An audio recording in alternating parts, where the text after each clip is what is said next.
Well, it's political season, so you know that even before this storm makes landfall, it's already impacting this presidential race. Team Clinton decided this was a good time to make a big advertising buy on the Weather Channel in a series of major Florida markets, right? And some critics are questioning whether this move could actually end up angering some of the voters she's trying to reach. Joining me now, the new co-hosts of Perino and Stirewalt. I'll tell you what. Do I have it right, Chris? Oh, it's so beautiful. It sounds so good to hear. I'll tell you what. Chris Stirewalt, who's also our Fox News digital politics editor, and Dana Perino, former White House press secretary under President George W. Bush and co-host of The Five. You have too many titles. You're going to have to choose which ones you want. I don't have the time. Well, that other show's just temporary, so that will go away. Okay, well, let's live just with that other show's title for now. Okay. I'm going to start with you, Dana, because you're here live in the set.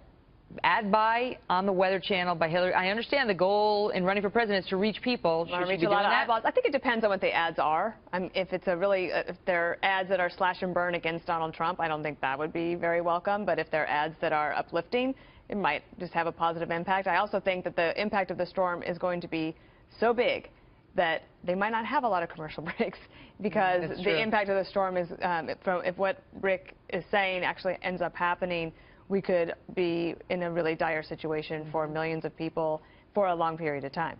How does that play politically, Stirewalt? Because, you know, we saw with Superstorm Sandy, it did have an impact. And, you know, you could argue it had an impact all the way to 2016 and cost Chris Christie a lot of Republican voters because he was hugging Barack Obama on the boardwalk, but he denies the hug. But they were exchanging little fuzzy animals that President Obama got him on the boardwalk.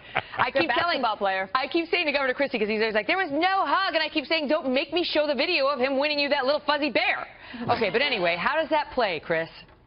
Well, President Obama played it well. He took good advantage of that. Not only did he demonstrate bipartisanship by getting Chris Christie to accept his Care Bear, but he also was able to blame global warming. He even stayed on, brought his actual message points from the campaign into it. Meantime, Mitt Romney couldn't even get in the state. He couldn't get around. Christie told him to stay away, which is probably right, because what is Mitt Romney going to do other than stand around and have nice hair?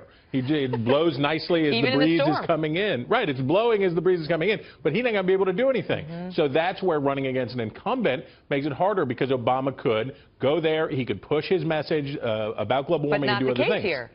But not the case here. We got nobodies. We got people who are a never was and a former. So what? And all they can do is stay away and hope that people from their parties, that the Republican governors of these states and that the president and his organization don't screw up, because if they do, it will be bad for them. You know, Dana, we also have a presidential debate this Sunday night, you know, within 24 hours of this storm hitting landfall. Yeah, so you're going to have, I mean, it could be upwards of 15 million and multiples of that that are going to be focused on the storm.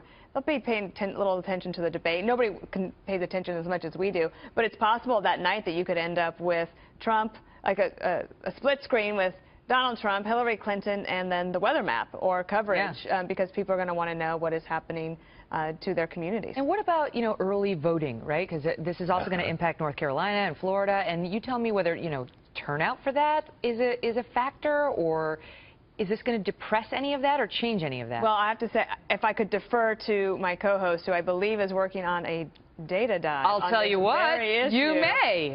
Stirewalt, that is your cue. See how well they work together? I don't know any answers. I just defer to him. Dana is sweating me on this data dive like crazy. I'm going to come up with something that's going to be good, dadgummit. But the early voting is a huge factor, both in North Carolina and in Florida.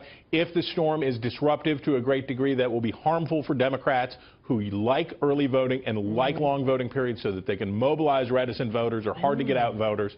So Democrats want this to be over quickly and not massively disruptive, so they can take advantage of every day on the map. Fascinating. But in Florida, you never know what's going to happen. Look at Dana. We're sorry for putting your head over the satellite. Well, yeah, thank you for lowering it. For FaceTime, I think it's probably good. Put it back.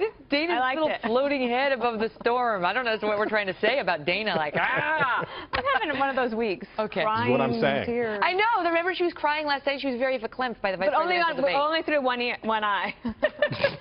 I gotta go. Bye, guys. Bye.